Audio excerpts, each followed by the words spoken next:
میں ایک دفعہ صبح نماز کے بعد واک کے لیے نکلا، واپس آ رہا تھا، مجھے ایک بڑے میاں نظر آئے ریڑھی پر کھڑے ہوئے، سفید داڑھی سفید پگڑی۔ ریڑھی والے عام طور پہ ایسے نہیں ہوتے ہیں، تو میرے دور سے وہ نظروں میں جچ گئے۔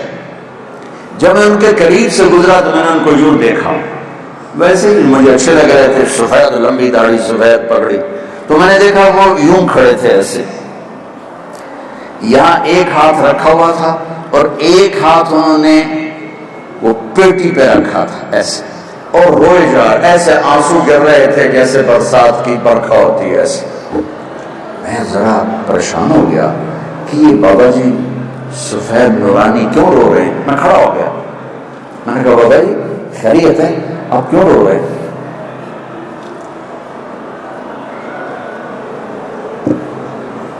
اس نے میرے سامنے سیبوں کی ریڑھی ایسے پلٹ دی، سارے سیب ریڑھی پر بکھر گئے، اوپر کی لیئر سیب ٹھیک تھے، نیچے سارے ادھ گلے تھے۔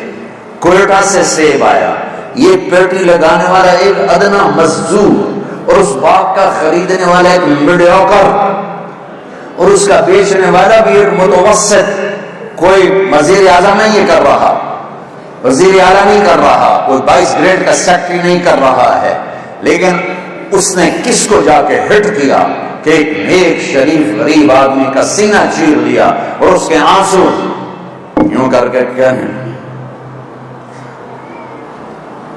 میں نے یہ قصہ ہزاروں دفعہ سنا ہے اور ہر دفعہ میرے سامنے اس کا چہرہ آتا ہے، میرے آنسو آ جاتے۔ وہ کہنے لگا بیٹا میں بہت غریب آدمی،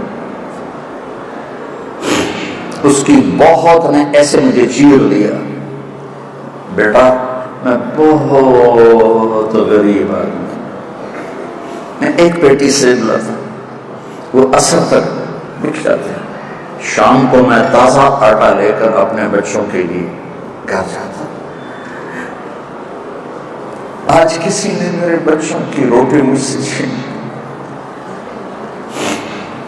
جس قوم کی پستی یہاں تک پہنچی ہو، میں کس کس شعبے کا گلہ کروں؟ میری تو مسجد کا سب ایک جیسے نہیں ہوتے، کوئی برا نہ، پانچوں انگلیاں برابر ہیں، بڑے اعلیٰ وکیل بیٹھے ہیں، بڑے اعلیٰ جج بیٹھے ہیں، بڑے اعلیٰ ڈاکٹر بیٹھے ہیں، بڑے اعلیٰ علماء بیٹھے ہیں، بڑے اعلیٰ مزدور بیٹھے ہیں، لیکن اندھیری رات ٹمٹماتے چراغ اندھیروں کو دور نہیں کر سکتے، چراغ کی لو سے کمرے کا اندھیرا دور نہیں ہوتا ہے۔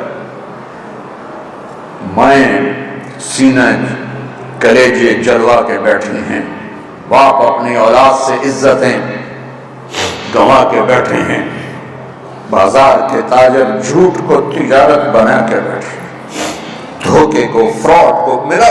جو سارے پاکستان کی سڑکیں کس نے برباد کی؟ انجینئروں نے برباد کی، چند ٹکوں پہ ہزاروں لاکھوں انسانوں کی موت کے ذمہ دار بن گئے۔ یہ کیسے اللہ کو منہ دکھائیں؟ کس طرح قبر میں جائیں گے؟ ان کا ضمیر انہیں سونے نہیں دیتا۔ حلال کا کھانے والا بھوکا بھی سوئے تو نیند آتی ہے، اور حرام کا کھانے والا گولیاں نہ کھائے تو سو نہیں سکتا ہے۔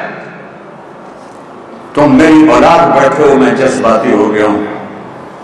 مجھے دکھ ہے کہ میرے دین کا ممبر بھی دینی پیش کر بہت کم، آگ آگ آگ آگ آگ۔ تو ہمارے زوال کی وجہ سمجھو بچوں، ہمارے زوال کی وجہ یہ نہیں ہے کہ دریائے راوی خشک ہو گیا، دریائے صدر الجناب خشک ہو گیا۔ ہمارے زوال کی وجہ یہ نہیں ہے کہ ہمارے حکمران کرپٹ ہو گئے۔ اللہ ایسا نہیں ہے کہ حکمرانوں کی وجہ سے سب کو تباہ کر دے۔ ہماری پوری نسل کی اکثریت اخلاقی پستی میں جا گری ہے۔ اپنے نبی والے اخلاق اپناؤ، سچ بولو، کبھی جھوٹ نہ بولنا، کسی کو دھوکہ نہ دینا، کسی پہ زیادتی نہ کرنا، کر دیکھنا اللہ آپ کو۔ اگر میری قوم کا 33 نمبر ہوتا ہے نا، پاس نمبر 33 نمبر، 33% طبقہ بھی یہاں اس پہ آ جائے تو اللہ میرے ملک کی تقدیر بدل دے گا۔ اپنی ماں کی ٹھنڈک بنو، وَقَضَى رَبُّكَ أَلَّا تَعْبُدُوا إِلَّا إِيَّاهُ وَبِالْوَالِدَيْنِ إِحْسَانًا إِمَّا يَبْلُغَنَّ عِندَكَ الْكِبَرَ أَحَدُهُمَا أَوْ كِلَاهُمَا فَلَا تَقُل لَّهُمَا أُفٍّ وَلَا تَنْهَرْهُمَا وَقُل لَّهُمَا قَوْلًا كَرِيمًا وَاخْفِضْ لَهُمَا جناح الذل من الرحمة وقل رب ارحمهما كما ربياني صغيرا. اللہ اپنا حق ایک آیت میں بتاتا ہے، ایک جملے میں.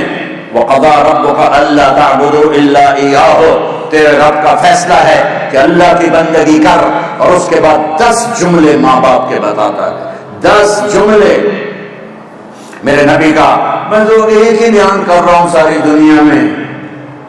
میرے نبی کا فرمان ہے، کاش میری ماں زندہ ہوتی تو میں اپنی قدر جانوں کہ جس نبی کو اللہ اپنا دیدار کرا چکا ہو، جنت دکھا چکا ہو. میرا نبی نماز پڑھا رہے تھے، نماز پڑھاتے پڑھاتے آگے چل کے دیوار کے پاس پہنچ گئے، پھر تھوڑی بعد پیچھے آ گئے مسجد کی چھت، اور اس کے اندر نماز. سلام پھیرنے کے بعد صحابہ نے پوچھا، یا رسول اللہ یہ کیا کیا ہے؟ جس کی نظر 7 آسمان چیر جائے. میرے نبی نے فرمایا، میرے اللہ نے مجھے جنت دکھائی، میں اس کو دیکھ کے آگے بڑھ گیا. اتنی بڑی ہستی